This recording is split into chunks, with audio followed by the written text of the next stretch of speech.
Olá, está começando agora o Justiça para Todos. Confira os destaques de hoje.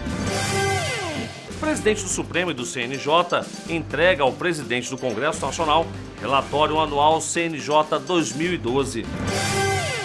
STJ tem novo ministro. Sérgio Cuquina assume a vaga destinada ao Ministério Público. Guerra fiscal. Municípios brasileiros querem cobrar ISS nas operações com cartões de crédito e débito. E o CNJ vai começar a mapear as ações da Justiça relacionadas à realização da Copa do Mundo. Você vai acompanhar uma entrevista com o conselheiro Bruno Dantas, que vai presidir esse trabalho. Eu sou Samuel Figueiredo e o Justiça para Todos já está no ar. O presidente do Conselho Nacional de Justiça e do Supremo Tribunal Federal, ministro Joaquim Barbosa, participa da abertura do ano legislativo e entrega ao presidente do Congresso Nacional o relatório anual CNJ 2012. O documento entregue ao presidente do Congresso Nacional, Renan Calheiros, traz um balanço dos programas, das ações e da movimentação processual do Conselho Nacional de Justiça em 2012. No ano passado, o CNJ recebeu quase 8.000 ações, entre pedidos de providência, sindicâncias e procedimentos de controle administrativo. Mais de 85% dos casos foram concluídos. Iniciativas para combater a demora no julgamento de ações, garantir mais transparência e modernização ao judiciário foram tratadas com prioridade pelo CNJ. O presidente do Supremo Tribunal Federal e do CNJ, ministro Joaquim Barbosa, aproveitou a oportunidade para destacar a importância da integração entre os poderes judiciário e legislativo. Em nome do fundamental diálogo entre os poderes da República, eu tenho a honra de transmitir aos presidentes das duas casas do Congresso Nacional a mensagem do Poder Judiciário, bem como os relatórios de atividades do Supremo Tribunal Federal e do Conselho Nacional de Justiça ao longo do ano de 2012. Mais que um aspecto puramente formal, esta iniciativa ratifica a fundamental interação entre os poderes da República. A independência e a convivência harmônica entre judiciário, legislativo e executivo são fatores essenciais ao fortalecimento da nossa democracia e à concretização dos direitos e garantias consagrados na Constituição da República. O plenário do Conselho Nacional de Justiça começou a votar uma proposta de resolução apresentada pelo Corregedor Nacional, ministro Francisco Falcão, para disciplinar a participação de magistrados e seus familiares em eventos patrocinados ou subsidiados por empresas privadas. A votação da matéria foi adiada por pedido de vista. O julgamento deverá ser retomado na próxima sessão, em 19 de fevereiro.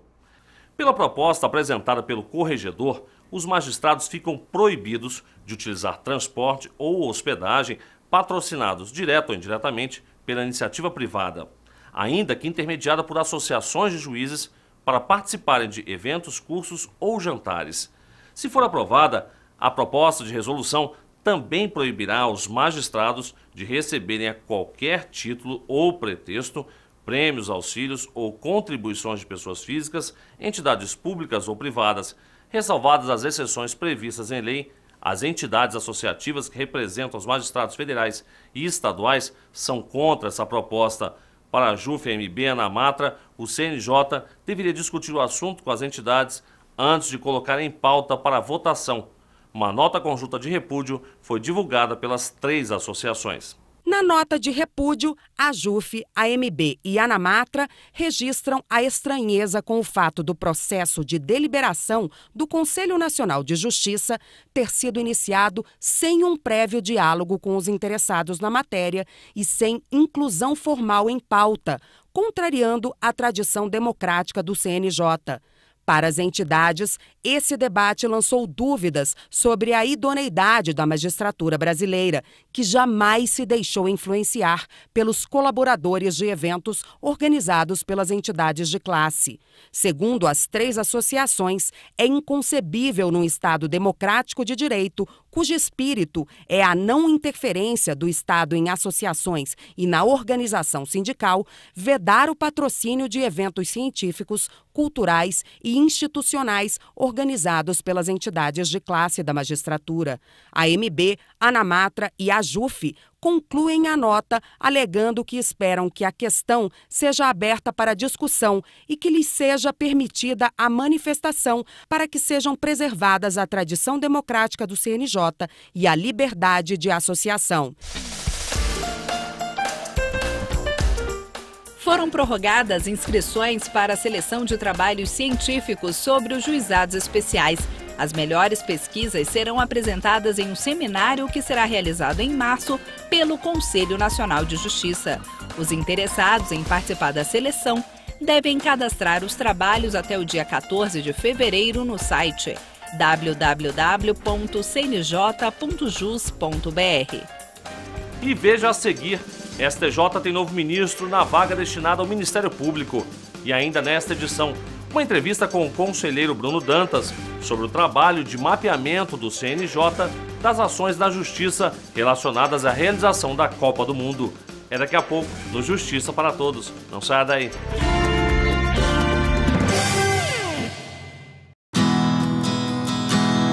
Caixa.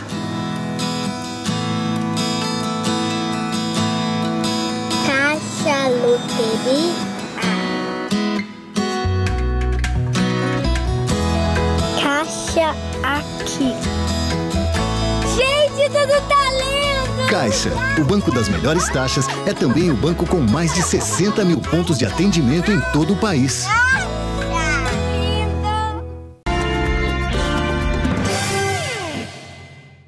Toma posse como ministro do Superior Tribunal de Justiça, Sérgio Kukina.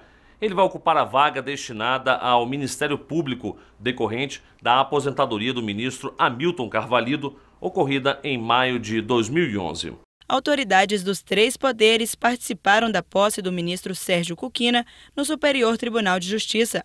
Eles acreditam que a capacidade intelectual, a grande experiência e o pulso firme do ministro são qualidades que vão contribuir para uma prestação jurisdicional mais eficiente. O ministro Kukina tem grande experiência, veio do Ministério Público e eu entendo que a concepção do constituinte no que diz respeito à Constituição ou à composição do CNJ foi muito inteligente. Porque os 3 grandes atores do cenário jurídico nacional estão aqui representados. Os advogados, o Ministério Público e a magistratura. Isso faz com que as decisões resultantes, enfim, dessas discussões que se travam aqui entre os diferentes atores, sejam de qualidade. Certamente dará uma contribuição preciosa aos trabalhos do Superior Tribunal de Justiça. Do ponto de vista do Ministério Público, é importante ressaltar que nós teremos aqui mais um ministro trazendo a visão e a experiência da instituição. Uma pessoa muito comprometida com a ética e um grande jurista, um homem que tem uma capacidade de compreensão do fenômeno jurídico que o notabilizou através dos tempos, através das funções que exerceu.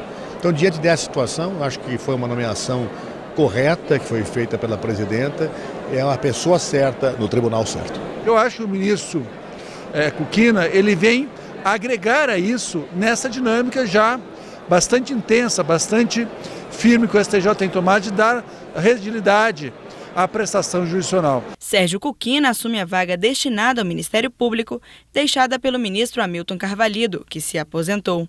Para o novo integrante do STJ, a Corte tem uma grande participação junto à sociedade e vai continuar contribuindo com o tribunal para que as decisões sejam ainda mais céleres e efetivas. O primeiro desafio mais imediato, que para mim é importante, é entrar o quanto antes em sintonia, não é, com os trabalhos da Corte e buscar paulatinamente, não é, aperfeiçoar os métodos que conduzam a julgamentos sempre de melhor qualidade. O presidente do STJ, ministro Félix Fischer, que também atuou no Ministério Público do Paraná, destacou que a grande experiência e a força de Kukina vai trazer boas avaliações e posições firmes nos julgamentos do tribunal. O ministro Sérgio Kukina, ele teve uma carreira longa no MP, no Ministério Público do Paraná, e passou pela segunda instância desde 92 até aqui. Eu acho que não tem ninguém com tanta experiência de segunda instância, segundo grau, como ele teve no Paraná. Ele no início era convocado e logo depois ele foi promovido para o último cargo, que é de Procurador de Justiça, né? Sempre foi estudioso, é uma pessoa de fácil trato, é muito gentil. Eu tenho a impressão que ele vai brilhar aqui no tribunal. Membro do Ministério Público do Paraná, Kukina é mestre em Direito e Procurador de Justiça desde 2002. Antes, atuou como promotor em Curitiba e em outros municípios paranaenses. Foi professor de Direito Processual Civil na Escola do Ministério Público e de Direito da Infância e da Juventude na Escola de Magistratura do Estado. Kukina afirmou que vai lutar para que uma boa justiça continue a ser feita. Muito entusiasmo, um compromisso absoluto e incondicional com o cumprimento da Constituição Federal, sobretudo no que diz respeito às garantias individuais, aos direitos fundamentais básicos de cada ser, de cada pessoa que esteja aqui em nosso país. Instituições financeiras recebem notificação de municípios sobre cobrança de ISS em operações feitas com cartão de crédito e débito. Além da discussão jurídica se deve ou não haver essa incidência, qual seria o reflexo imediato dessa cobrança? Será que vai sobrar para o consumidor? O imposto sobre serviços de qualquer natureza, ISSQN ou ISS, como é mais conhecido, é municipal e incide sobre a prestação de determinados serviços. Uma possível cobrança desse imposto sobre operações feitas com cartão de crédito e débito por municípios brasileiros tem gerado discussão no mercado financeiro. A lista de serviços tributáveis é estabelecida por uma legislação específica, uma lei complementar brasileira, a lei complementar hoje 116, de 2003, que define então quais são os tributos possíveis de tributação pelo ISS. E cada município, na sua legislação própria, estabelece então as regras específicas para fim de tributação. Bom, houve no histórico do ISS uma enorme discussão sobre a quem é devido o tributo. A regra hoje é de que o tributo é devido no local do estabelecimento do prestador, mas com uma série de exceções que indicam que ele pode ser cobrado, então, no local da prestação. Ou seja, eu tenho a regra geral de que ele é devido no local do estabelecimento e a lista de exceções é de que ele é devido no local da prestação. Os mais de 5.000 municípios querem que as administradoras de cartão de crédito passem a recolher o ISS e que essa tributação seja repassada ao cofre municipal de onde o serviço foi realizado ou consumido.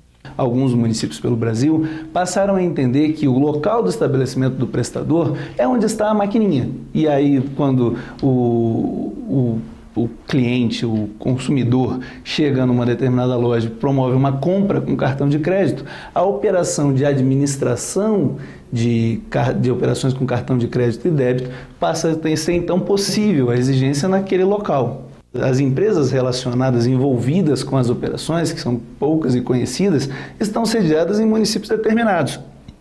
E lá são então definidos os procedimentos, recolhidos os tributos devidos e tudo mais. Segundo o advogado, a discussão veio à tona porque a Caixa Econômica Federal foi notificada extrajudicialmente para que passe a fornecer aos municípios informações sobre a movimentação financeira dos clientes. A Caixa, como uma das empresas exatamente cuidadosas e com a necessidade de preservação dos dados dos seus clientes, tem então se posto à disposição para discutir a validade da exigência e garantir a segurança dos seus dados.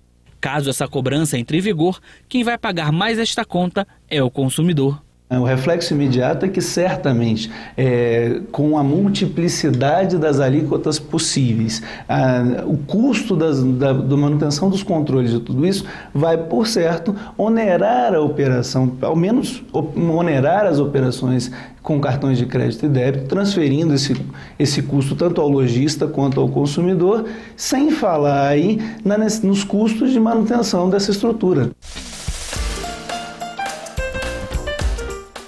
Em Entre os dias 28 de fevereiro e 1º de março, o Centro de Estudos Judiciários do CJF vai promover o Seminário de Demandas Repetitivas na Justiça Federal.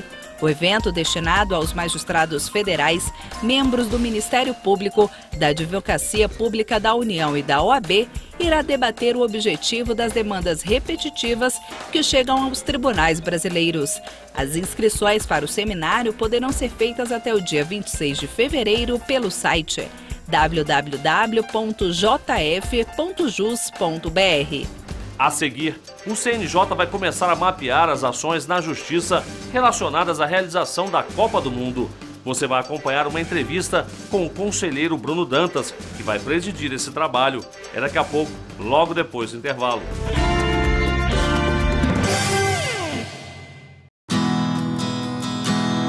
Caixa.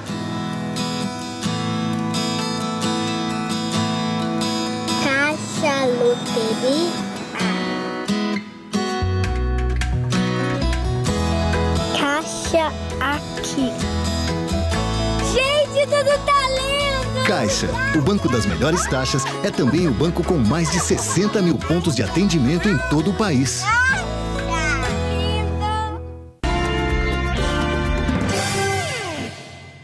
O CNJ vai começar a mapear as ações na Justiça relacionadas à realização da Copa do Mundo. O trabalho será presidido pelo conselheiro Bruno Dantas e reunirá magistrados da Justiça Federal, da Justiça Estadual e da Justiça do Trabalho dos 12 estados que vão sediar os Jogos da Copa do Mundo em 2014 e da Copa das Confederações em 2013. A repórter Gisele Mourão conversou com o conselheiro sobre o assunto. Acompanhe. Conselheiro, como foi criado o Fórum de Cooperação das Ações do Poder Judiciário na Copa do Mundo? O CNJ tinha uma comissão de mero acompanhamento legislativo. Quando o presidente Carlos Aires Brito assumiu aqui no CNJ, nós apresentamos para ele uma ideia de ampliar o escopo daquela comissão. E a partir desse trabalho que já vinha sendo feito com muita competência pelo conselheiro Marcelo Nobre, nós ampliamos a atuação da comissão justamente para fazer esse trabalho de acompanhamento legislativo, mas nós percebíamos que havia a necessidade de se fazer uma interlocução mais direta com os tribunais nos estados, com os governadores, com as assembleias legislativas, isso sem deixar de falar do Congresso Nacional. Então, a partir dessa ideia, nós propomos e o presidente, de uma maneira entusiasmada, adotou e o plenário aprovou e nós ampliamos a comissão, que passou a se chamar de Comissão de Articulação Federativa e Parlamentar, que tem justamente esses dois objetivos. E com a análise do Fórum, pode-se dizer que o Brasil está preparado para sediar a Copa das Confederações e a Copa do Mundo? A criação do Fórum da Copa é um gesto, né, muito importante, porque mostra que o Poder Judiciário, né, também está engajado, não é apenas o Poder Executivo. Porque até aqui, o que é que nós tínhamos? O Poder Executivo ele vem ditando o ritmo das ações de planejamento para a Copa. E aí o papel do Judiciário vinha ficando de uma certa forma escondido, num plano secundário.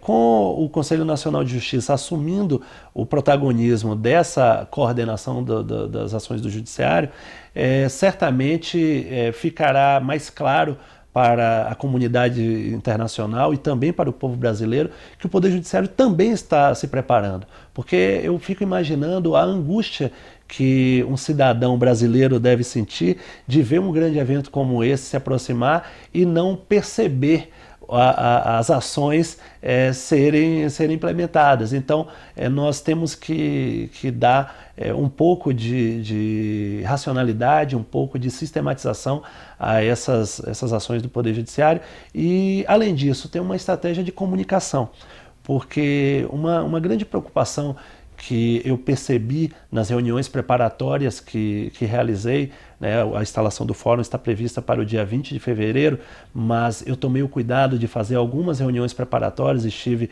no Rio Grande do Sul, estive no Rio de Janeiro, estive em Pernambuco, que são estados com alguma experiência em planejamento de eventos, para justamente ouvir os magistrados, tanto da Justiça Federal, quanto da Justiça Estadual, quanto da Justiça do Trabalho.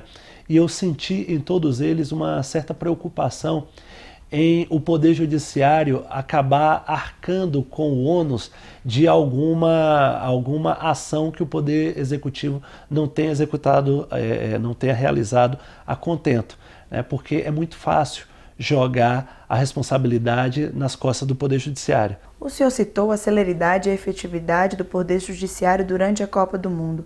Mas qual será o outro desafio do Fórum? Nós temos que conciliar, e esse é o eterno dilema do magistrado, nós temos que conciliar celeridade com ampla defesa. Nós não podemos julgar de qualquer jeito, mas nós também não podemos, a pretexto de instruir bem o processo, de fazer perícias, inviabilizar a realização de obras importantes para o país. Se for necessário, que se cancelem licitações, que se cancelem contratos administrativos, que se determine a realização de outra licitação, mas o que não pode acontecer é um magistrado dar uma liminar e não julgar o caso. E aí ele, juiz, assume o custo de uma obra importante não ser concluída. Para o Brasil se tornar país sede da Copa do Mundo, ele precisou assumir uma porção de compromissos internacionais. E esses são compromissos do Estado brasileiro. Então, todas as instituições do Estado brasileiro precisam estar engajadas no cumprimento desses compromissos. E para finalizar, conselheiro, como serão as reuniões do Fórum com os estados que sediarão a Copa? Isso é um ponto que nós vamos discutir ainda, né? Primeira coisa, nós precisamos estabelecer uma estatística relacionada com esses grandes eventos, saber quantos processos chegaram ao Poder Judiciário em decorrência desses dois grandes eventos. Para isso, nós já estamos discutindo aqui no CNJ para a criação de uma classe processual específica relacionada com a Copa. Por quê? Em todos os tribunais, nós faremos essa alteração e aí nós, ao final da Copa do Mundo, teremos capacidade de produzir uma estatística de quantos casos entraram no Tribunal de Justiça de São Paulo, quantas causas entraram no Tribunal Regional do Trabalho da Bahia, quantas causas entraram no Tribunal Regional Federal do Rio Grande do Sul relacionadas à Copa. Isso é uma coisa, essa é a estatística, mas por outro lado, nós temos também que ter o controle de todas as demandas, saber onde estão e quais são as demandas judiciais capazes de impactar no planejamento da Copa. E aí, para isso, nós vamos contar tanto com os tribunais, alguns tribunais sabem quais são essas demandas, outros recebem essas ações de uma maneira um pouco mais pulverizada, um pouco mais dispersa, teriam mais dificuldade. Mas a nossa ideia é dialogar um pouco com as procuradorias dos estados, com as procuradorias dos municípios, com aquelas empresas que estão realizando as obras de mobilidade urbana, de construção das arenas. Então, nós teremos aí uma interlocução fina para levantar essas demandas. A partir desse levantamento, nós veremos quais são os processos que não estão fluindo adequadamente, nós procuraremos informações junto aos tribunais para saber por que aqueles processos não estão correndo da maneira que deveria, e para isso a Corregedoria Nacional, o ministro Francisco Falcão, tem nos dado um apoio extraordinário, tem sido um grande parceiro desse nosso trabalho, e a Corregedoria também estará ao nosso lado aí para cobrar que esses processos tenham um desfecho. Como eu disse, o Conselho Nacional de Justiça não influi no mérito das demandas, se o juiz vai julgar procedente, se o juiz vai julgar improcedente, se o juiz vai conceder um liminar ou se o juiz vai negar um liminar. Isso aí é papel dos tribunais. O que o Conselho Nacional de Justiça fará é a cobrança para que esses processos tenham um desfecho num prazo razoável, que é o que determina a Constituição. Você pode também assistir ao Justiça para Todos na página da AJUF na internet ou no canal da associação no YouTube. O endereço é www.youtube.com/tvajuf. E o Justiça para Todos de hoje termina aqui. Obrigado pela sua companhia e até o nosso próximo encontro.